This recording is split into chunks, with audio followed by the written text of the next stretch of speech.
Bismillahirrahmanirrahim. Wal maqalatul ashiratu qala an-nabiyyu sallallahu alaihi wasallam thalathatu nafarin yudhilluhumullahu tahta dhilli arshihi yawma la dhilla illa dhilluhu. Wal maqalatul ashiratu, adapun makalah yang ke-10, qala an-nabiyyu sallallahu alaihi wasallam, ialah bersabda siapa Nabi Muhammad sallallahu alaihi wasallam, thalathatu nafarin, adapun 3 golongan, yudhilluhumullahu, yudhillu ialah memberikan naungan, hum kepada thalathatu nafarin, Allahu siapa Allah, tahta dhilli arsyihi, di bawah naungan arsy-Nya Allah, yauma la dhilla, pada hari tidak ada naungan, illa dhilluhu, kecuali naungannya Allah, artinya yaumal qiyamati, pada hari kiamat. Siapa saja 3 golongan tersebut? Al-mutawaddi'u fi makarihi. Al-mutawaddi'u ialah orang yang berwudu fil makarihi, pada cuaca yang sangat dingin. Jam'u makrohin, jamak dari lafadz makrohin. Jadi al-makarihi itu adalah jamak dari lafadz makroh, bi fathil mimi, dengan fathanya mim, ma, warra'i dan ro, jadi makroh. Artinya fi auqatil masyaqqati, pada waktu yang sangat sulit. Wahia auqatul bardi asyadidi. Wahia, adapun itu auqatul masyaqqah, auqatul bardi ialah waktu-waktu cuaca dingin, asyadidi yang sangat. Wal mashi ilal masajidi fil dhulami, dan yang kedua adalah orang yang berjalan ilal masjidi, menuju ke masjid, fil dhulami, dalam keadaan yang gelap, li ajli sholati ma'al jamaati, karena untuk melaksanakan sholat ma'al jamaati, beserta jamaah, wa mut'imul ja'i'i, dan memberi makan orang yang kelaparan. Dalam makalah yang ke-10 ini, Rasulullah Shallallahu alaihi wasallam bersabda, terdapat 3 golongan yang mendapatkan naungan Allah di bawah naungan arsy-Nya pada hari tidak ada naungan kecuali naungan dari Allah pada hari kiamat. Siapakah mereka? Yang pertama adalah orang yang berwudu meskipun dalam keadaan cuaca yang sangat dingin. Kemudian yang kedua adalah orang yang berjalan menuju ke masjid di dalam keadaan yang gelap untuk melaksanakan sholat jamaah.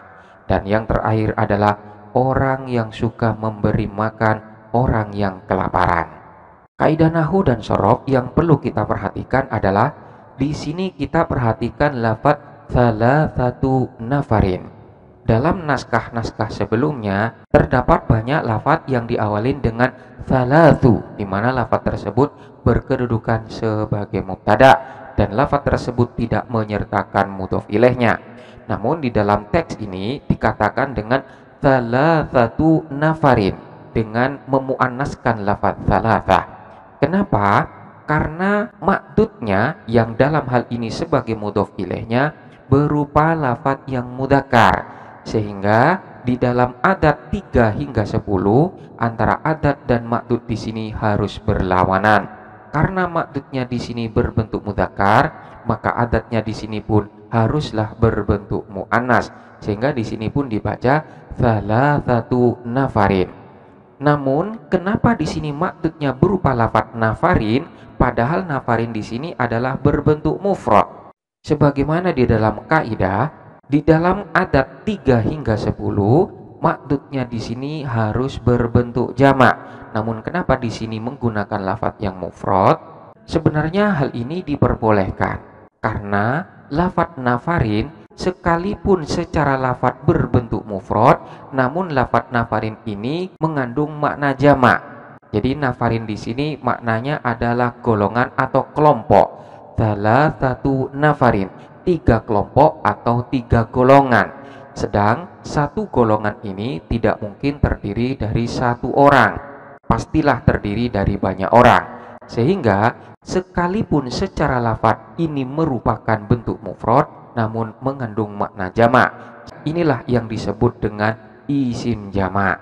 Suatu kalimat yang secara lafadz berbentuk mufrad namun mengandung makna jamak, sehingga dalam hal ini diperbolehkan.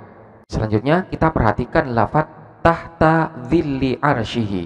Tahta di sini adalah merupakan dzaraf yang nasab karena kedzarafannya atau nasab sebagai maf'ul fi. Kemudian selanjutnya kita perhatikan lafadz al-bardi, auqatul bardi. Lafadz al-bardi di sini roknya disukunkan, maknanya adalah cuaca yang dingin atau air dingin. Namun makna yang sesuai dengan susunan ini adalah cuaca yang dingin. Manakala kita memberikan fathah kepada huruf ro di sini sehingga dibaca dengan al-bardi, maknanya adalah es atau salju. Jadi air yang sudah membeku itu akan dibaca dengan al-bardi. Selanjutnya, manakala kita baca huruf ro ini dengan harkat dhammah, jadi dibaca al-barudi, maka maknanya adalah kain yang bergaris-garis yang digunakan sebagai selimut. Ini manakala huruf ro-nya di sini diberi harkat, baik diberi harkat fathah maupun diberi harkat dhammah. Untuk susunan ini, keadaan daripada huruf ro daripada lafadz al-barudi ini haruslah dibaca sukun karena makna yang dikehendaki adalah cuaca yang dingin. Wallahu a'lam bishawab.